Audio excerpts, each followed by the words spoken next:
capítulo 4 de Efésios, versículos 25 até o capítulo 5, versículo 2. Toda essa porção, diz assim o texto: por isso, deixando a mentira, fale cada um a verdade com o seu próximo, porque somos membros uns dos outros. Irai-vos e não pequeis, não se ponha o sol sobre a vossa ira, nem deis lugar ao diabo.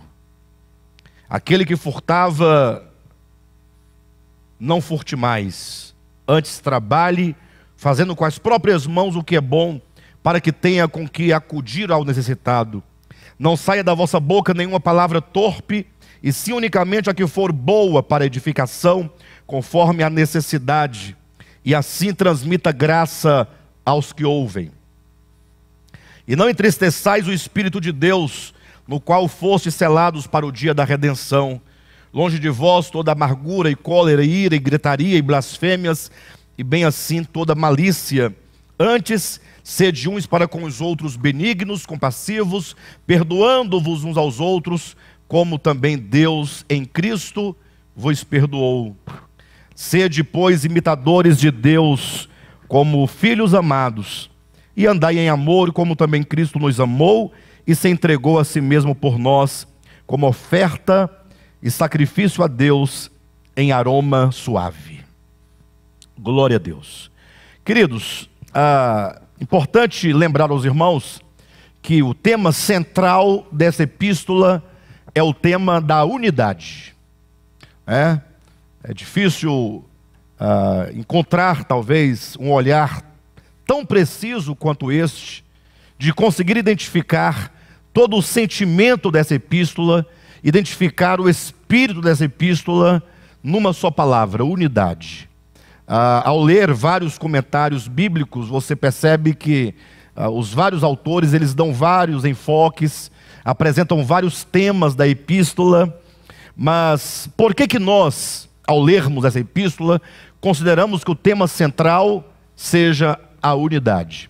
Ora, porque percebemos que todo o escopo dessa epístola, seja o falar introdutório, que consta ali dos 3 primeiros capítulos de Efésios, o que nós já dissemos e que nós chamamos, ou que se chama de ortodoxia, apresentação da sã doutrina, e tanto quanto a parte final, os 3 últimos capítulos, que é a parte prática da epístola, que se chama ortopraxia.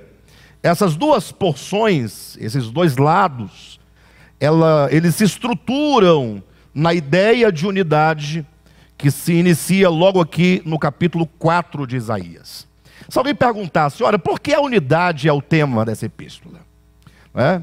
Porque se observar no capítulo 1, tem-se ali o apóstolo Paulo desenvolvendo a ideia do supremo propósito de Deus. Se você ler o capítulo 2, você vê o apóstolo Paulo ali discorrendo a questão da obra de redenção, como que nós fomos alcançados pela graça e misericórdia de Cristo Jesus, por meio da sua morte na cruz do Calvário.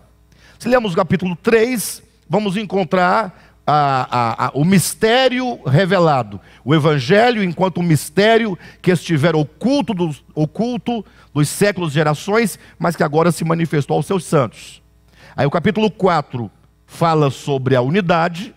O capítulo 5 fala sobre aqui a relação dos frutos que nós devemos praticar enquanto filhos da luz. Fala dos relacionamentos, marido e esposa. O capítulo 6 continua falando sobre pais e filhos, e vai adentrando falando sobre servos e senhores. Fala sobre a armadura de Deus. Então, como é que vocês conseguiram encontrar aqui esse eixo central de unidade, ou da unidade, enquanto o esteio dessa epístola? Ora, é porque todo o propósito de Deus, apresentado no capítulo 1, e a própria obra de redenção, eles buscam o cumprimento na unidade de todos os filhos de Deus. Isso porque quando se fala em unidade, se fala em reconciliação, se fala em corações reconciliados, se fala no cultivo e no nascimento no coração de todos nós de um profundo sentimento fraterno